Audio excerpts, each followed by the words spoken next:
of a kobold queen with visions of a world made new in fire and rage. Driven by prophecy, she has filled her followers with the raging passion of her cause. Now, you step forth into her burning realm. Dark shapes move among the rising embers. Thick-skinned beasts belch gouts of fire. It's an ambush! Roll for initiative. Battle is about to commence. Epic encounters. Turn your RPG up to 11.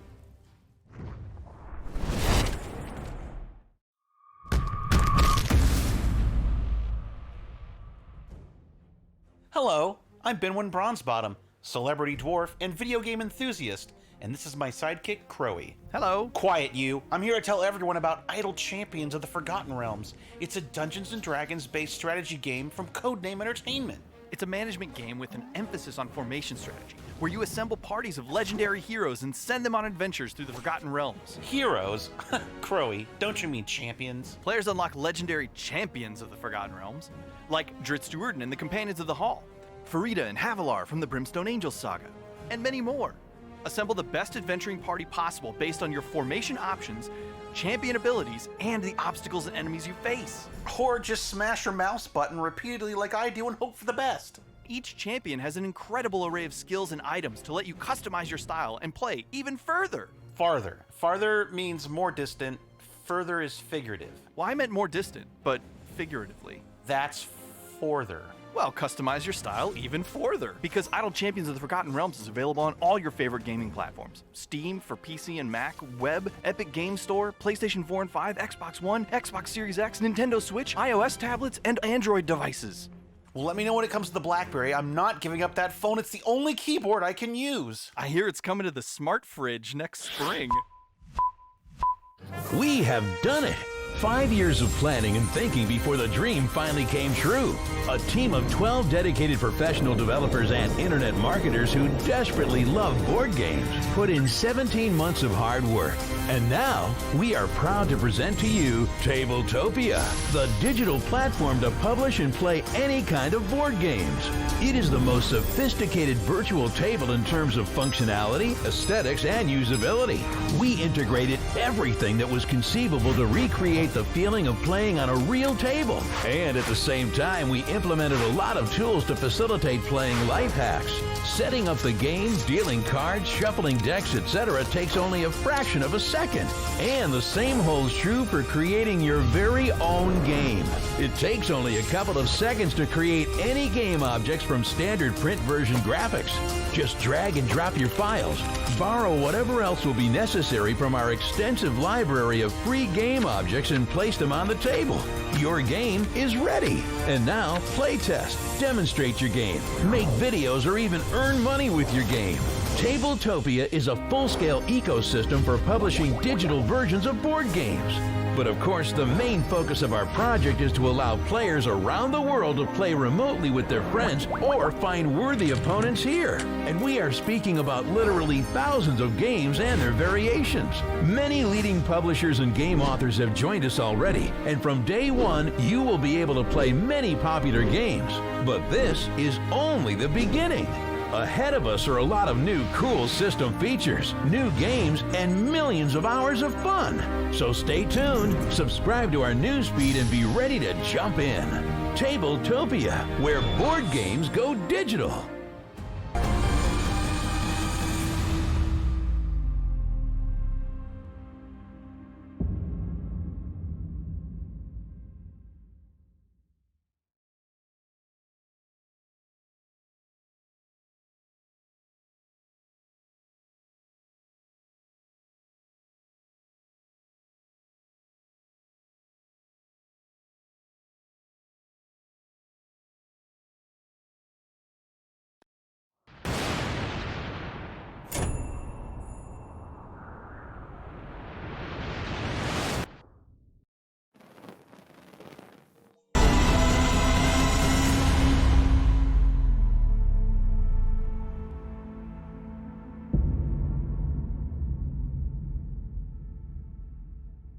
scent of sulfur is thick in your nostrils.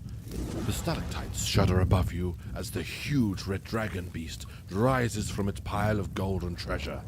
Something you can only describe as a grin splits its elongated head.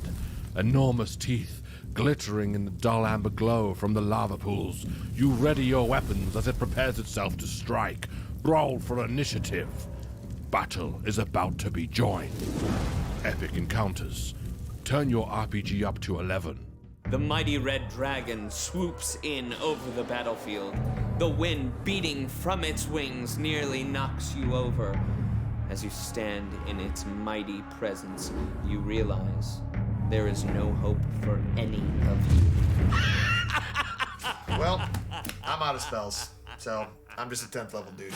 And I'm still unconscious. So if one of you could please go into my bag and get my healing potion, that'd be great. Then I smash the lizard. Raging, charging, power attack.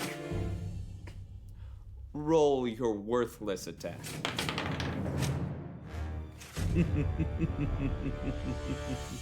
Your pitiful attack glances off the dragon's scale, and it opens its mouth, casting you in the molten glow of its inner heat as it prepares to release its fiery breath upon you all.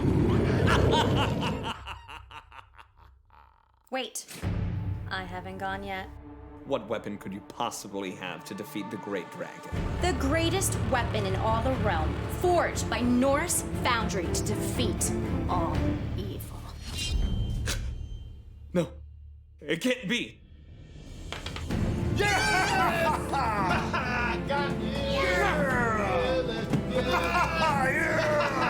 Take up a fight against evil with the finest weapons in the realm at NorseFoundry.com. And be sure to watch Dragons and Things every Friday night on Twitch.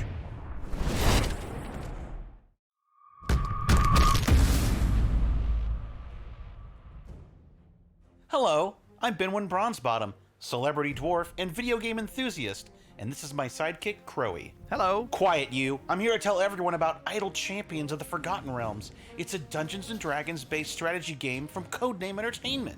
It's a management game with an emphasis on formation strategy, where you assemble parties of legendary heroes and send them on adventures through the Forgotten Realms. Heroes? Crowy, don't you mean champions? Players unlock legendary champions of the Forgotten Realms, like Dritz and the Companions of the Hall, Farida and Havilar from the Brimstone Angels saga, and many more. Assemble the best adventuring party possible based on your formation options, champion abilities, and the obstacles and enemies you face. Or just smash your mouse button repeatedly like I do and hope for the best. Each champion has an incredible array of skills and items to let you customize your style and play even further. Farther. Farther means more distant, further is figurative. Well, I meant more distant, but figuratively. That's further. Well, customize your style even further, because Idle Champions of the Forgotten Realms is available on all your favorite gaming platforms. Steam for PC and Mac, Web, Epic Game Store, PlayStation 4 and 5, Xbox One, Xbox Series X, Nintendo Switch, iOS tablets, and Android devices. Well, let me know when it comes to the BlackBerry. I'm not giving up that phone. It's the only keyboard I can use. I hear it's coming to the smart fridge next spring.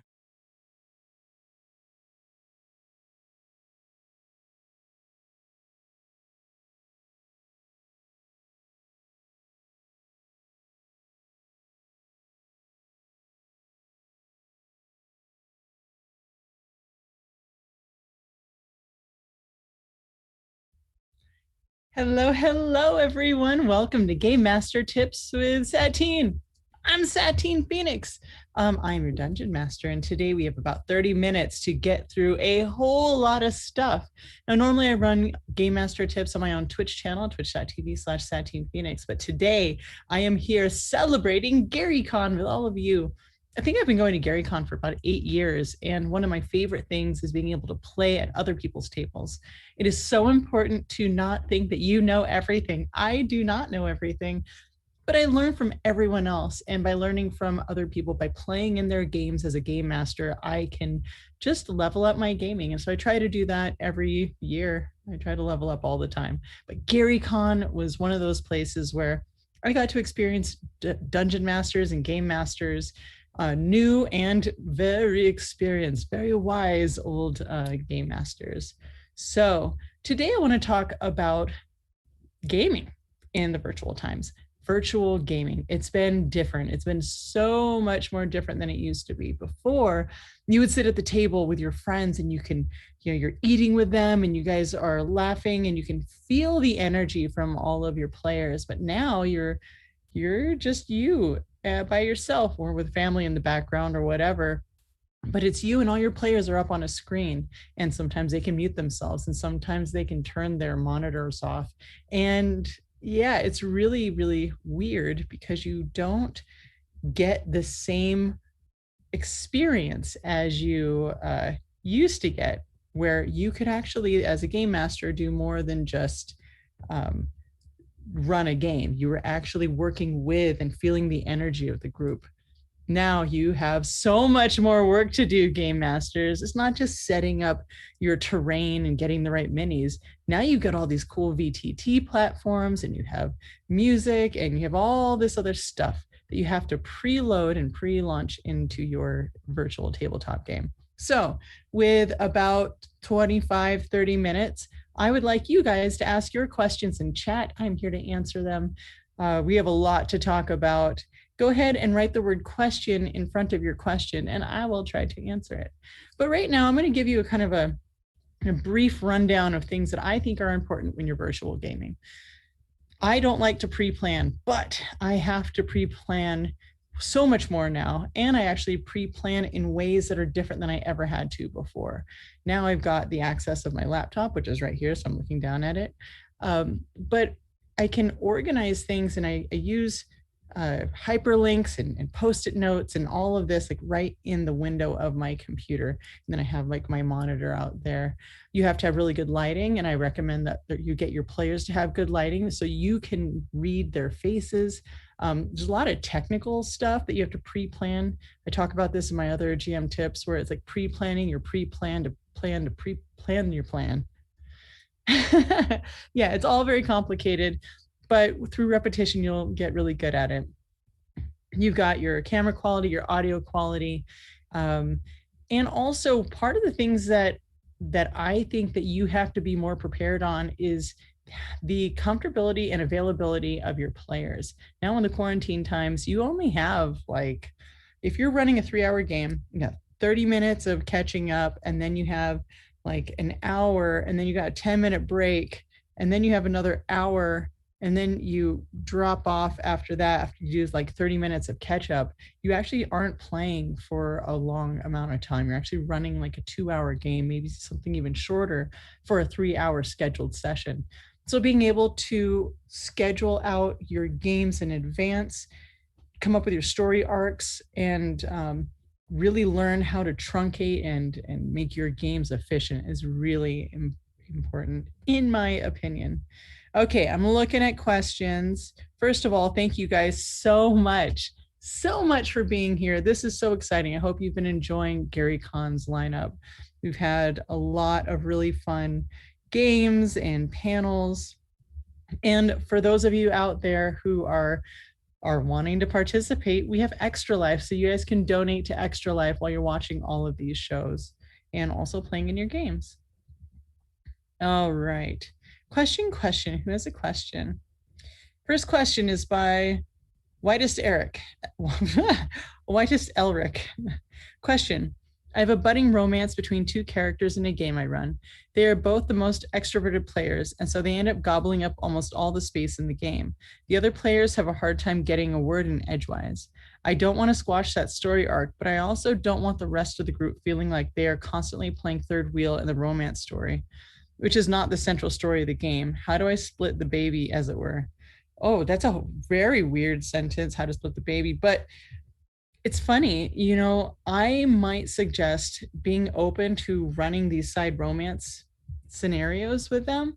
And also, you're the game master, you get to control the timing. If they are starting to take up a lot of time, I would do something of, if they get 2 minutes, then I would go back and forth. I might actually have them roll initiative. So I'm keeping track. They're able to have this much conversation over 6 seconds. And then I go over to the other group and I'm like, all right, what are you guys doing? And then I go back and forth because I don't want them not to do the thing. I love me some romance. But also, you got to balance it up. And if you give them, I don't know, I like to put obstacles in my players' ways. So I might interfere a lot of the opportunities for budding romances with monsters. And that's a fun way for them to kind of detach from this thing that they're going through. And also, are they in a relationship in real life? Are they playing out some fantasies with each other? Like, these are kind of questions that you have to think about. Very important. Sometimes it's more than that. And if it's more than that, you kind of need to talk to them and go, hey, so what's going on? You're starting to kind of take away from the players. And I really want to make sure that your romance gets off the ground floor, but like, start playing with the group. And if you build player agency into your games, it will give them less time to kind of spend in those romantic encounters. So thank you for your question, Whitest Elric. Next question. I saw it here somewhere. Question. All right. What is different about running the couples game for your husband from a larger game, and what have you learned from it? Yeah, so this one's really fun. I run a game for my husband on Tuesday nights on my Twitch channel, and it's only 1 hour. That's really interesting because he is a hardcore video gamer, and he's also played Vampire the Masquerade. He was a big LARPer back in the day. I'm teaching him Dungeons and Dragons. He's learning it while we're playing live, which is, I got to give him props for having the balls to do that. That's really cool. I have been trying to design games shorter, like 40 minutes, 1 hour. And this I'm being able to practice with him. It's easier with one other person. You can get through more. But for him, I'm like, okay, I've got 4 weeks. I can basically do like a 3-hour game in 4 weeks. So how do I break this up? Well, you have your social encounter, and then you have your explorative and your combat. So he can do a combat in an hour, and that has a little bit of exploration. He can do a social and an exploration, maybe a little bit of combat or beginning. So I have to actually break it up. And one of the things that I do is I write out all of my games, all my sessions as scripts. So the world actually is moving at a very specific pace, and the players are in that world. So as they're kind of doing their thing or not doing anything, the world is actively moving. And so I like to put in things at certain times, and then they'll pick up on it and they'll move forward. Another thing I have to do is kind of speed up stuff where he might want to linger. And I'm like, okay, well, you've done that. Now we're going to jump ahead to this point because this was the decision that you made. But it's important for me. A, it's a show. B, it's trying to keep him captivated. So I'm trying to create D&D as this like Netflix show that he can participate in. We usually watch things for about 40 minutes to an hour. And of course, now he's getting the hang of it and wanting to play longer. And I'm like, well, yes, that's how we would normally do it. But I think there is something very beneficial learning how to cut this like 4-hour game down into 1 hour and schedule in cliffhangers. That way it keeps really good pace. Our banter is really good and back and forth. I allow him to metagame. That's something I don't allow people to do normally, but because he's learning and he's doing so much studying and I want to reward him for that, we kind of talk about, I'll give him more time. He has longer, it's his character and then 3 other NPCs. So I'll let them talk more. And I won't be very strict with initiative. I'm much more playful, but at the same time, he is worried that, he's very much worried that I'm going to kill his character. In fact, we actually have the audience, and every time we get a sub, he gets a re-roll, and trust me, he needs it. It's very funny. I'm also very brutal with monsters, so I'm having to lighten up a little bit and make the monsters more interesting versus them just being there to be beaten up and killed. Now they're like scouting in and moving around the field, and I'll put some in if it's just too hard because his rolls are really bad. I'll take some out, and having to be way more creative with my storytelling because it's just one person fighting these things. And I try to give him NPCs, but sometimes Those NPCs suck too. So thank you for that question, Whitest Ulrich. Thank you for all the questions. You have so many questions. Those of you who are just tuning in, if you have a question for me for Game Master Tips, please write it in the chat, the word question, and then your answer. And I'm actually going through these right now. I see all of you, every single one of you. Before I answer the next question, for those of you who are just getting into game mastering, just do it. Just do the thing. If you're nervous, go get a pre-made module, do a one shot, and do that a couple times so you get used to it. Then stretch it out to 2 or 3. And then from there, try to get some like really longer games. And then you can build your own campaign, because that ends up being very, very fun. Question from Jonah in Belly of Beast. Do you run an Eberron campaign of your own? And if so, what are some of the unique elements in your Eberron? Okay. Oh my gosh. Okay. I don't know if you guys know, but I love Eberron. I love Kalistar. I love airships and lightning rails. I thought I liked steampunk, but I like Arcana punk way better.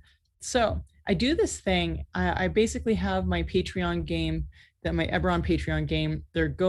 They have this like draconic prophecy. And so they have to go to 4 parts of the world and collect these elementals. And every time they go to this area, all of the crystal shards are in one place, in like bouquets of flowers and big and monstrous. So I've allowed them to take the crystals and basically embed them into their armor or their weapons and give them an extra damage die. It's really fun. I love watching them. They walk around and they're all super blingy. And I don't know if you guys know Eberron, but maybe a normal person might have 10 gold pieces throughout the year. You know, it's like a year's worth of money.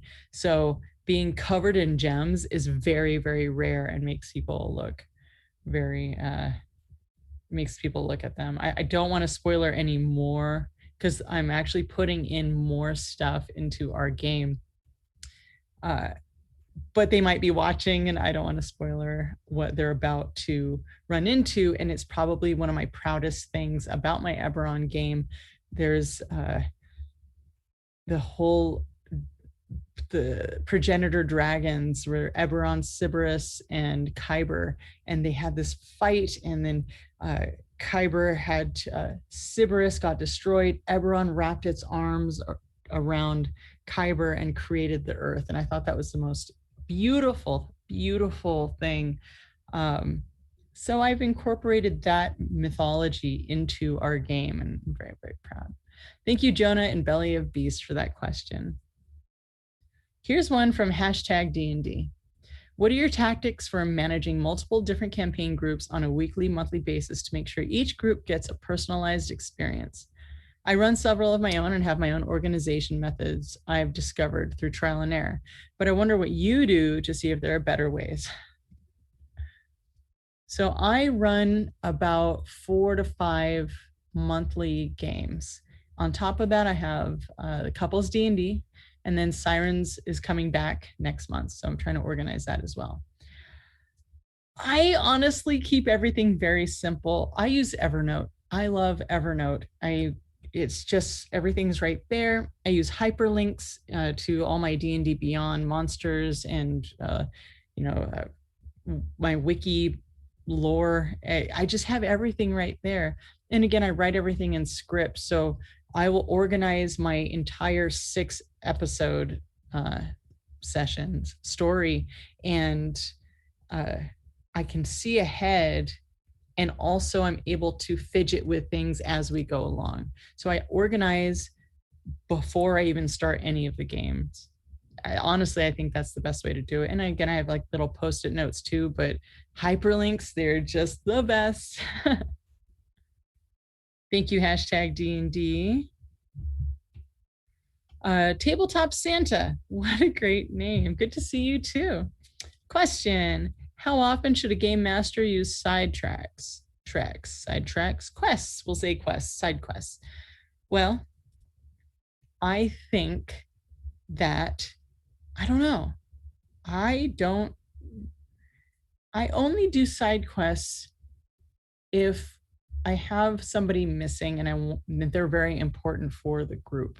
For my monthly game, we went on a 3-month side quest. It was only supposed to go 1 month, but they were having such a good time, and they like destroyed the whole Feywild like neighborhood. It was really cool, so I kind of let it keep going.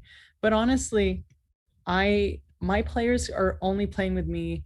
We are scheduled for 3 hours. We play for about 2.5 hours. I try to make things very concise, not necessarily on rails, but they know, and they've already bought into the story. So I don't spend a lot of time. Like when I read campaign books, I actually skip to their level 3, whatever level 3 is, and then I go from there, because it just is such a drag for me to try to convince the players to buy in. I'm like, okay, let's talk about how you bought in. Let's just skip ahead, and we don't have to kind of play in those lower levels. We can just be like, we're here, and this is where we are. We're going to move forward. And from my experience, I've seen that they're more invested because they're just instantly engaged. So that is my answer for that. Thank you guys for all these questions. This is awesome. Steph Dragon, where do you find inspiration for campaign adventures where you are not continuing to recycle things that have been used over and over again? I recycle things over and over again, and I change it, I shift it, I turn it upside down, I turn it inside out. Nobody knows that I'm recycling, you know. But one thing I really do like are movies. I love movies and TV shows. When I binge hard.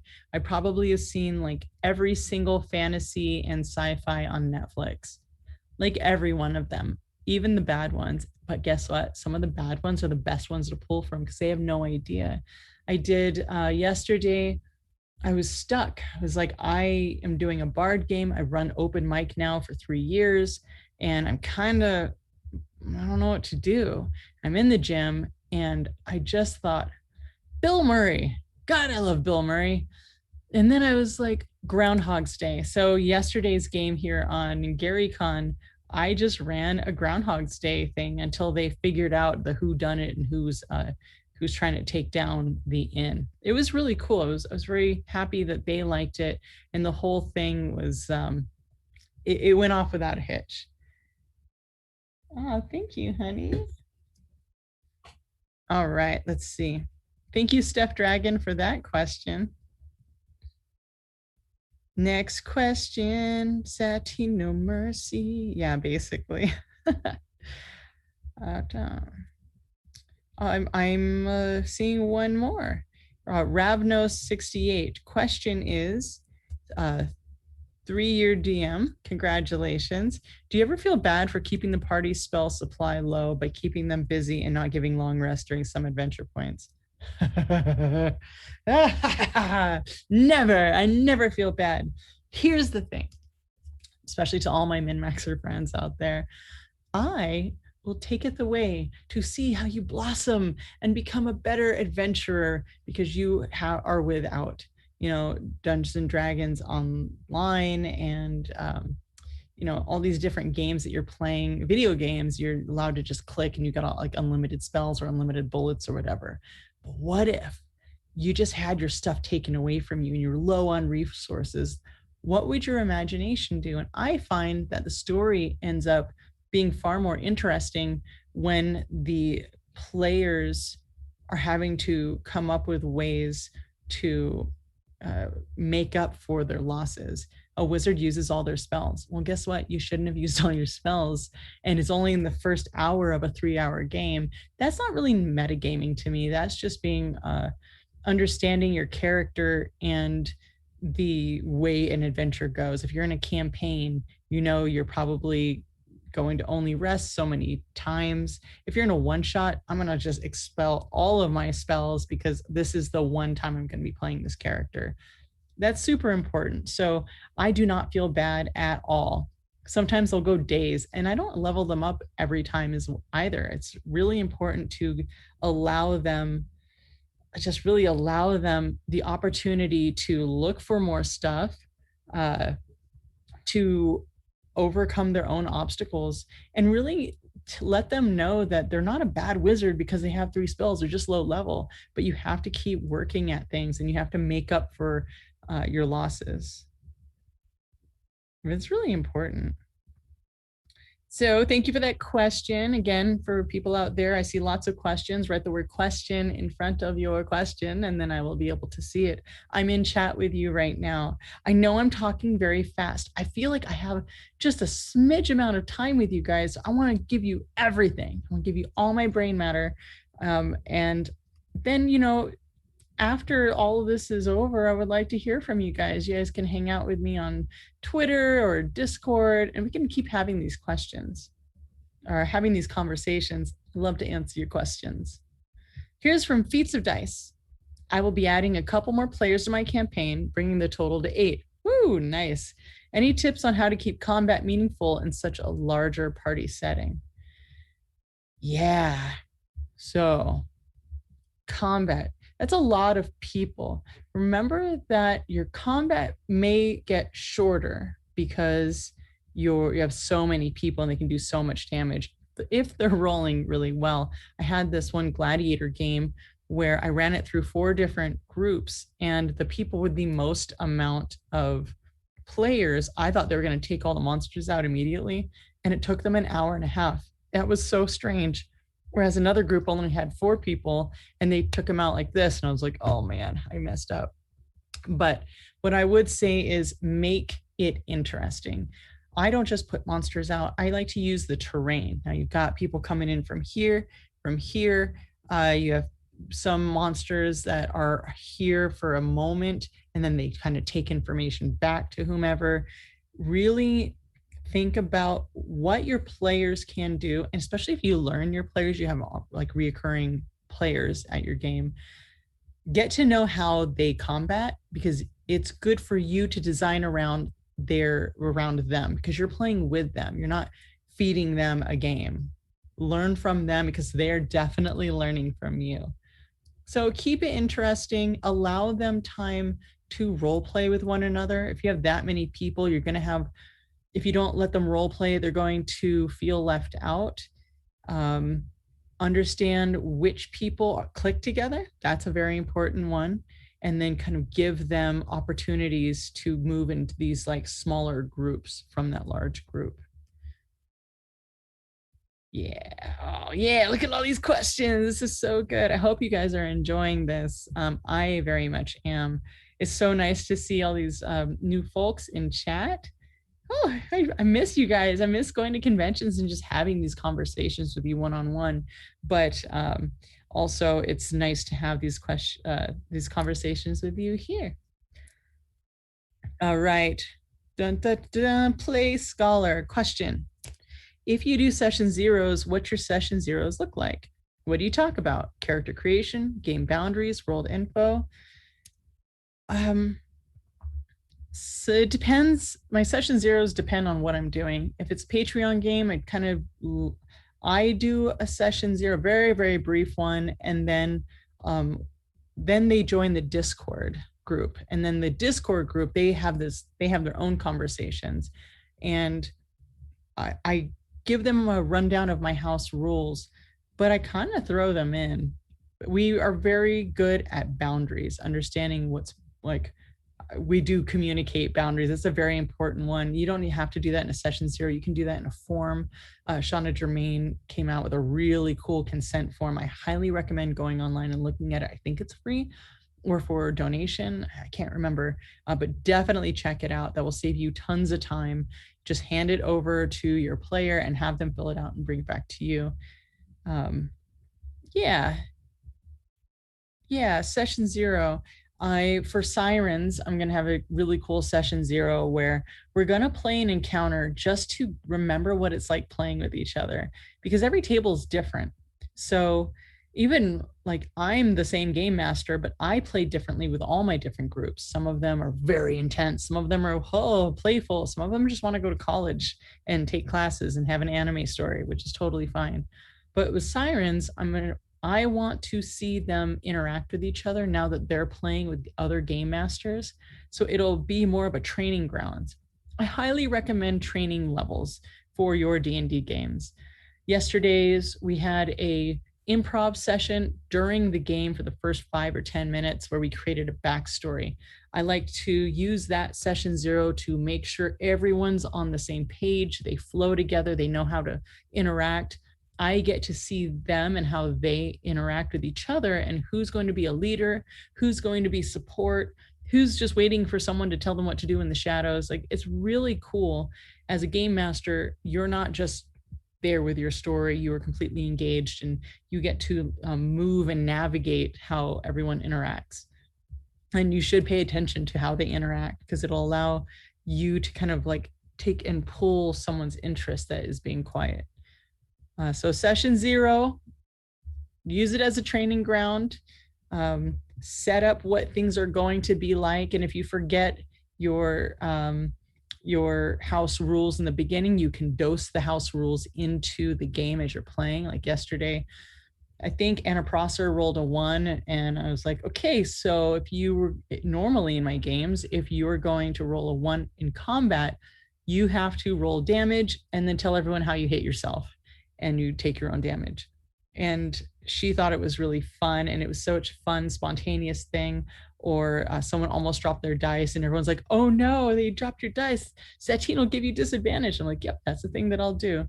So being able to communicate things throughout a good like hour or 2 session 0 is really fun, and it actually feels very organic. Thank you for that question, Play Scholar. Any Dave, have you ever had a player go overboard with their background to a point where they've been prescribed their role play? They've even described their role play prescribed? How have you dealt with such a player? I love when people give all these backstories. It's great. And I want them to do that because it allows them to be engaged in the story. A backstory only is good if they want to like find their long lost cousin or brother or whatever. That's a good piece of the backstory I can take in and put into the game. Other than that, the backstory allows the players a choice of what to do next. So it's like, I, Satine, might just do a very specific thing because I'm Satine, but if I'm Vlanya, then Vlanya has this backstory. Her decisions are going to be made because of this backstory.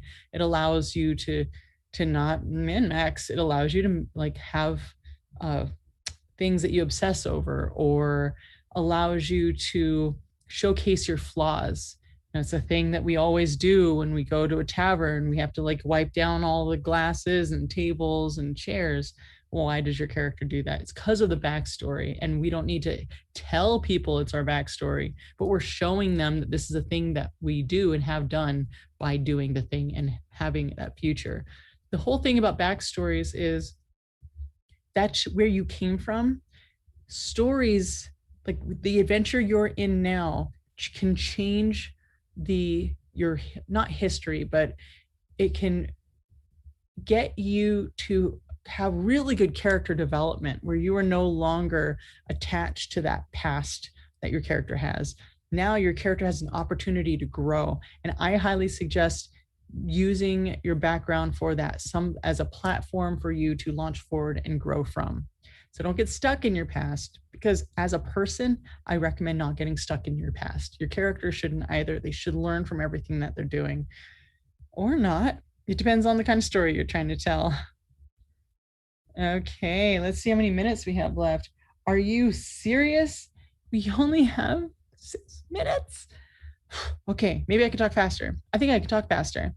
Hello, Dungeon Masters. I see 2 more questions. Hopefully I can get to them. Oh, I'm so excited, and it's so hard to talk this fast.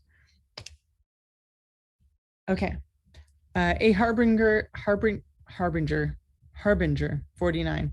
How do you deal with players who don't take advantage of your hard pass or no-go rules and then blame you for crossing their boundaries? Whoa, that sounds like a trap.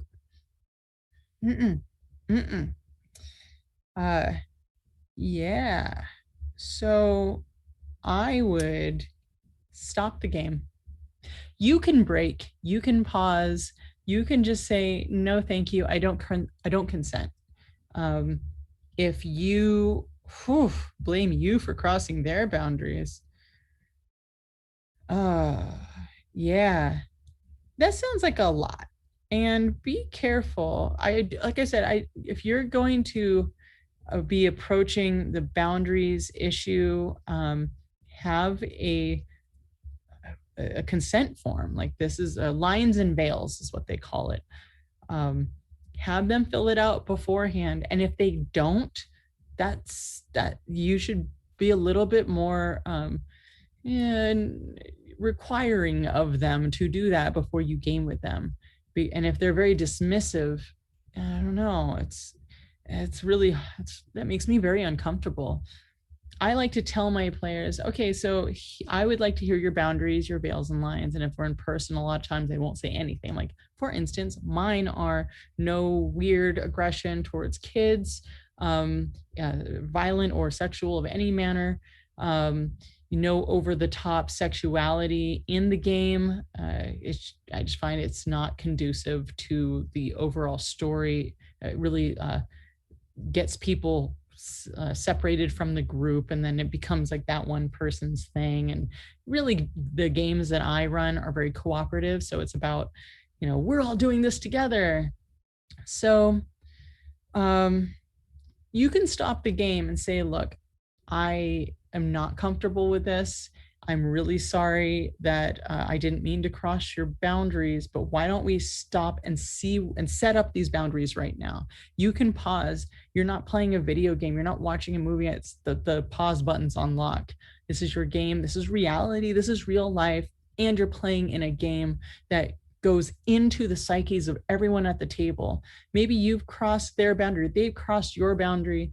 That's going to affect every single person, because now those people are witnessing this non-consensual interaction, and that's going to affect them too. There's all these ripple effects of the things that we do, consequences in game and out of game. So if you have somebody that's crossing lines, pause, say, no, thank you. I do not consent to this interaction, and I'm happy to be here when you are ready to cooperate and collaborate with me. Okay, let's see.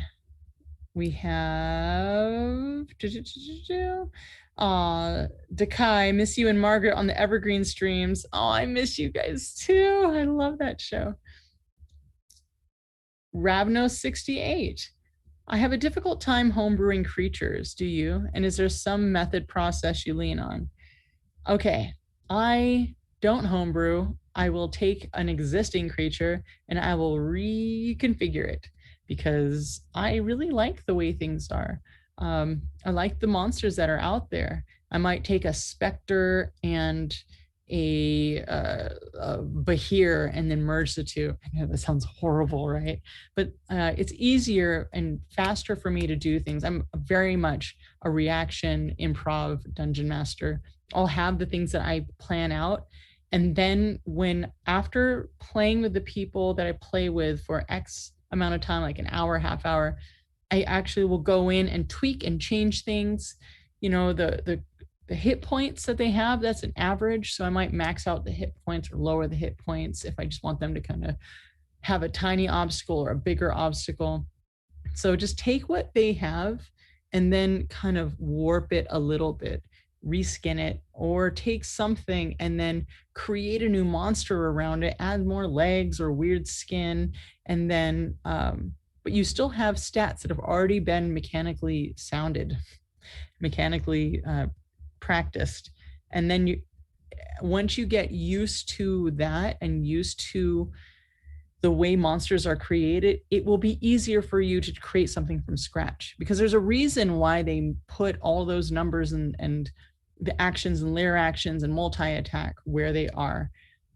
It's really important to study the monsters and study like the descriptions of the monsters, because it's never just the stats, it's also how they function and where they function. A big one that people make mistakes on or they use very poorly, in my opinion, and I've seen it happen a lot. Yanti are amazing. They do super amounts of damage, but they don't want to kill you. You don't have to kill the players, the characters. You don't have to kill the characters, but what they want is they want to kidnap the the PCs and then turn them into these monstrous versions of them. So really read about the monsters that you are running. And when it's time to homebrew,